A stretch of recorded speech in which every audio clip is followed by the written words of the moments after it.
What's the best tasting beer here in BGC? I'm now here in front of Top Station, where they have more than a dozen craft beers from all over the world. But that's not what I'm here for.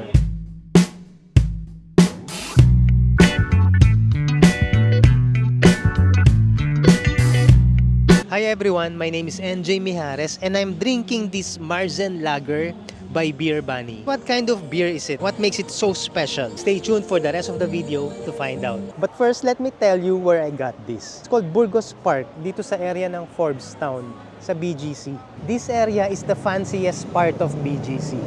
Kung alam mo yung High Street isang mahabang strip yan ng mga tindahan, ng mga restaurants, ng mga retail shops. Sa kabilang side niyan is Market. Sa Market, nandun yung pinakamasa na area ng BGC. And then sa kabilang dulo, at the opposite side, nandyan ang Burgos Circle. Nandito naman yung pinaka-premium na area ng BGC. So pag naglakad ka dito sa area na to, puro magaganda yung mga tao. Wala yung mga SM type of people. And this particular area is called Burgos Park. And in this plaza, laging meron ditong bazaar. May mga collective of merchants na laging nagtitinda dito. May mga food, may mga arts and crafts, may mga snacks.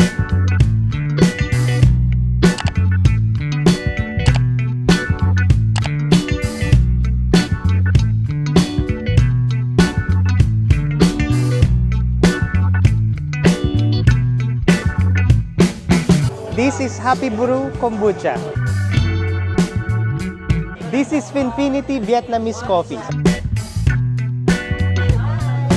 This is Craftly Made by Ara.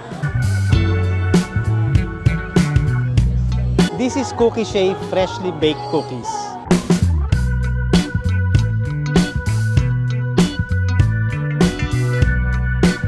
This is Pepper ng Ina Mo Hot Sauces.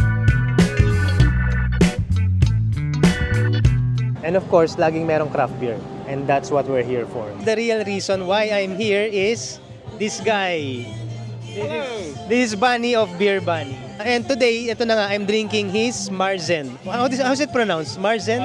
Marzen? Ewan ko, hindi ko alam. It's a German style of beer. Ang alam ko sa Marzen, parang brewed in March, served in October, lagered the entire time, parang gano'n. So that's why it's called Marzen. Kasi Parang literally March siya sinimulang i-brew. Parang gano'n, and then Tapos, lager it, and then serve it during the Oktoberfest beer. Oktoberfest. Ganun pala yun. Yun pala yung logic nun. Parang gano'n siya. Oh yeah, may natutunan tayo ngayon kay Bunny. Ganun pala, kaya siya tinawag ng Marzen. Kasi literally, they started brewing it in March. Para by October, ready na yung beer for Oktoberfest in Germany. Bunny, ilang percent yan? This one is around 4.6. Nice, okay, sige. Ubusin na natin to. Thank you, Bunny. Thank you. Hindi ko masyadong nasi-sense yung alcohol sa lalamunan or in my mouth. It's very easy to drink. And the smell is very distinct.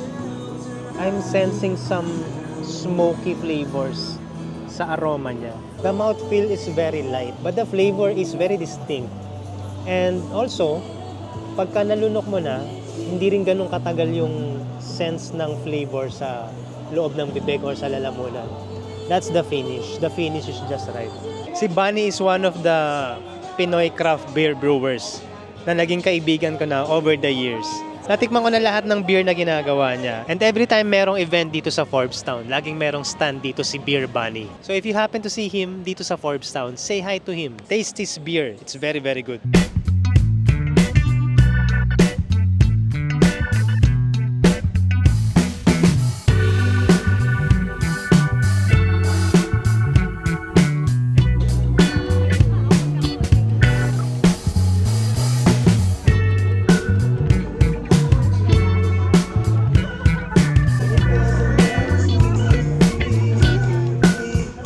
Meron din pala dito ng mga nagtatato ng mambabatok. Ito daw yung mga apprentice ni Apo Wangod from Buskalan sa Sagada. And every time na meron ditong setup ng event, I see them here. Nakatambay dito yung mga mambabatok na yan. Ayan. There's one there and there's one another here. Pero ngayon ko lang sila nakita na may ginagawang nagpapatato. Let's watch them.